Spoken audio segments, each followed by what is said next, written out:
A premise that has become so accepted today is the idea that men and women are separate, warring tribes. We are two separate groups that are in conflict with each other. By nature, we're in conflict.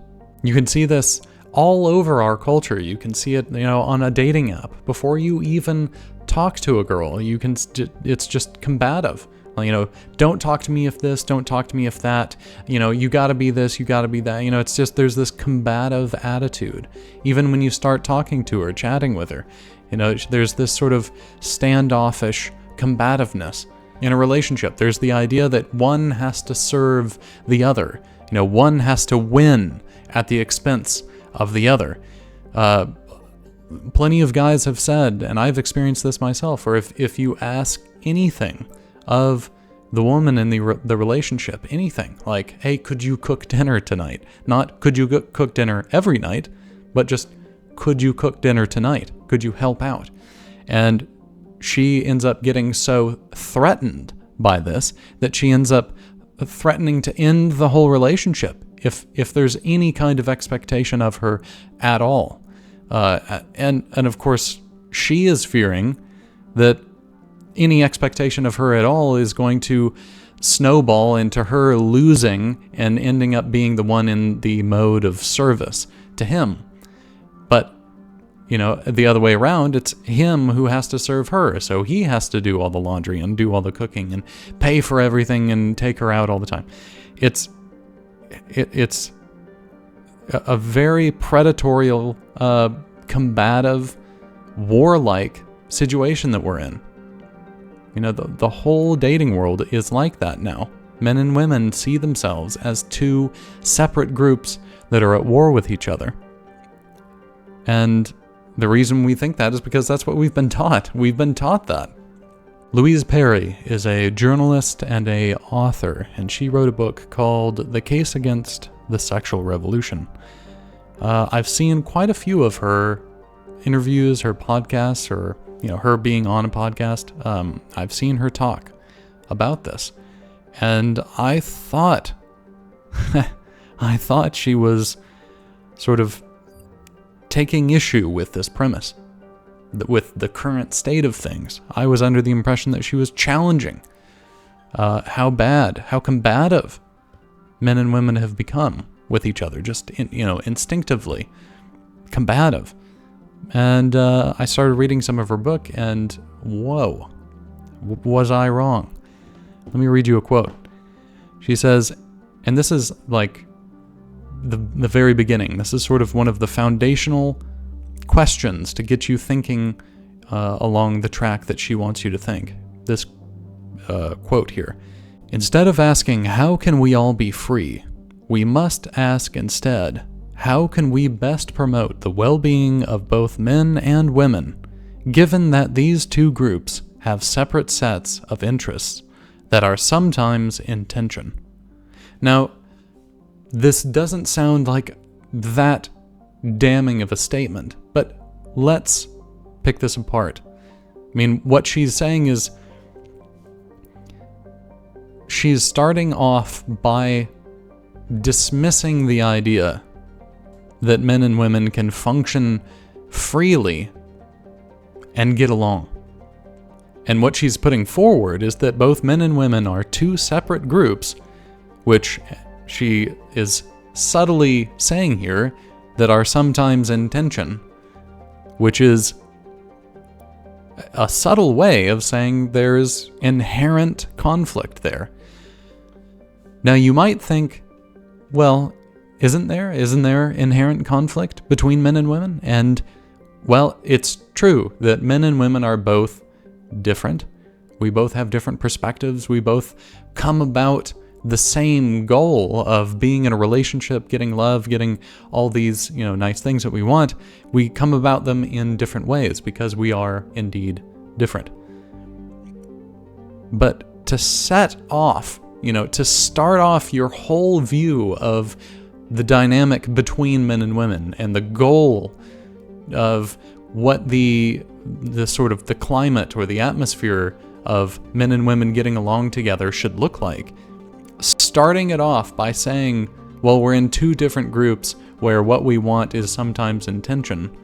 Or to make it more simply, we're two separate groups where there is conflict inherently there. That is not the same thing as saying, I mean, if I were to write this, it would be something along the lines of, men and women are two halves of one whole, which is humanity. And the whole point of a relationship is to come together and integrate into a unit, a relationship. It's to get along. And sure, there might be difficulties along the way, but the goal is to figure out those difficulties in a way that brings the two together. Not, how does one sort of capitulate to the other in moments of tension? Because that's the only solution in a situation where you have one group and another group where there's irreconcilable conflict. And ultimately, this premise comes from the feminist idea that we're men and women are at war with each other, in conflict, not two pieces of one bigger puzzle that are built to harmonize together, which is what I think. And really, in today's world, I don't think there's a good excuse, especially if you're someone who's going to write a book about the state of, romance in the dating world. I don't think there's an excuse to have this attitude anymore. Like, it's too obvious how wrong this idea is and how it's shit for everybody. It's bad for everyone. No one wins. Even when one wins at the expense of the other, if they feel like they've won, they really haven't. Like, what our ultimate goal in a relationship is to come together in harmony and to be a unit and to be happy with each other, not happy at the expense of the other. I don't think it's a coincidence that so many people these days are running into the narcissistic types of people in the dating world, because that attitude of I have to win at their expense, it breeds that kind of attitude. It breeds that predatorial mindset that so many people are encountering in the dating world today. And it just makes me sad to hear Louise Perry basically starting off with this premise. And ultimately what I'm left with is that she's not taking issue with the underlying fundamental premises that have led to the state of the dating world. She's more just upset at the consequences of, like, I like the premises, but darn, it sucks when we actually act on them, so let's see if we can sort of rationalize them into something else. And it's just, it's so sad because, like I said, I've seen her in interviews and, talking about her ideas several times, and I did not catch on to this, and I'm usually better at catching on to that kind of thing, so I almost feel duped,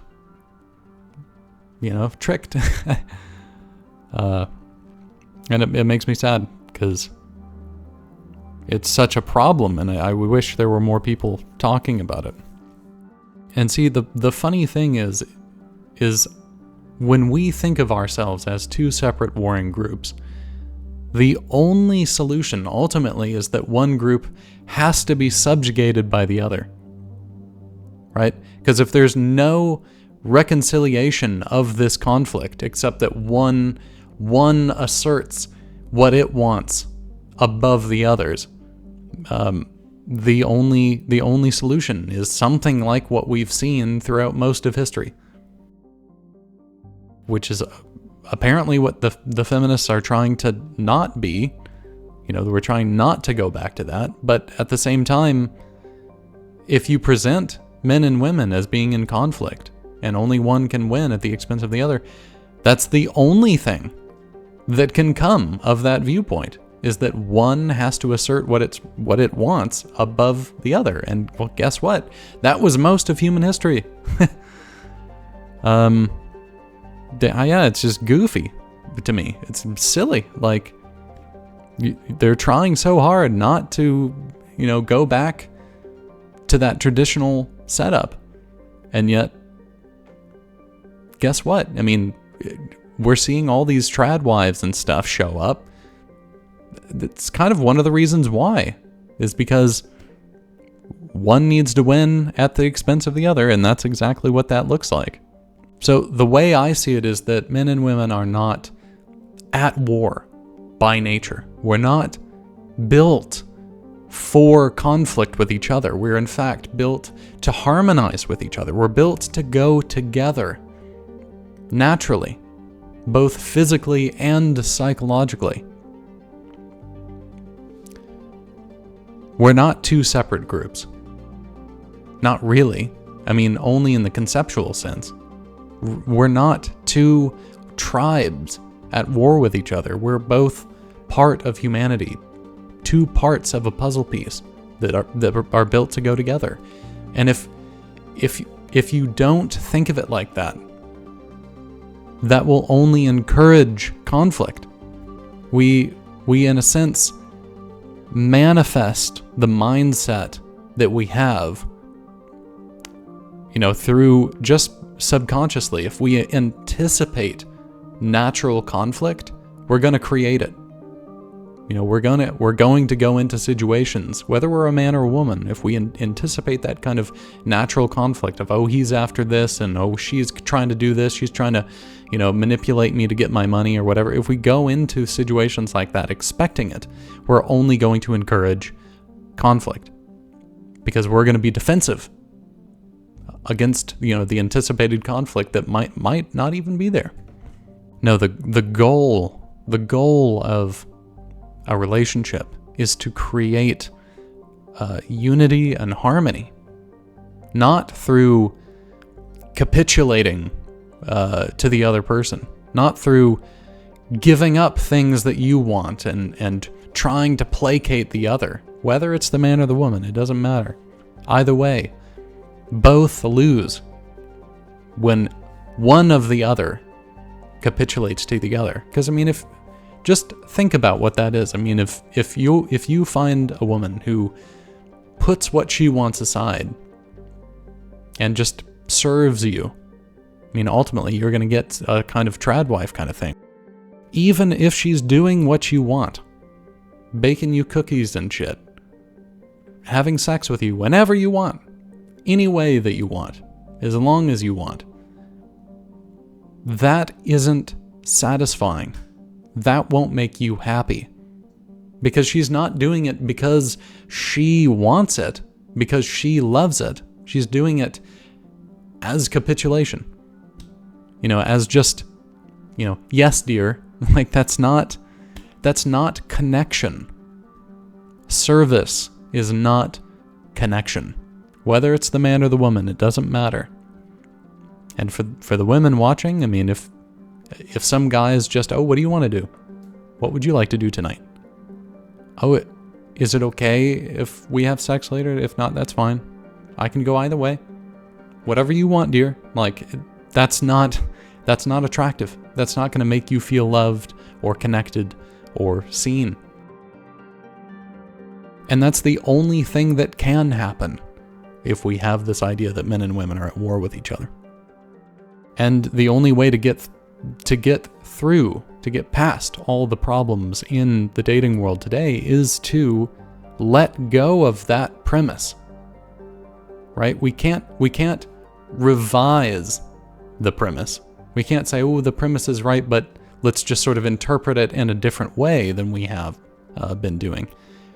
No, the premise is wrong. The premise has led us to where we are. It's funny, speaking of revisionists, that's kind of what when I was reading Louisa Perry's book, I was kind of struck with that parallel of the revisionists of slavery, actually.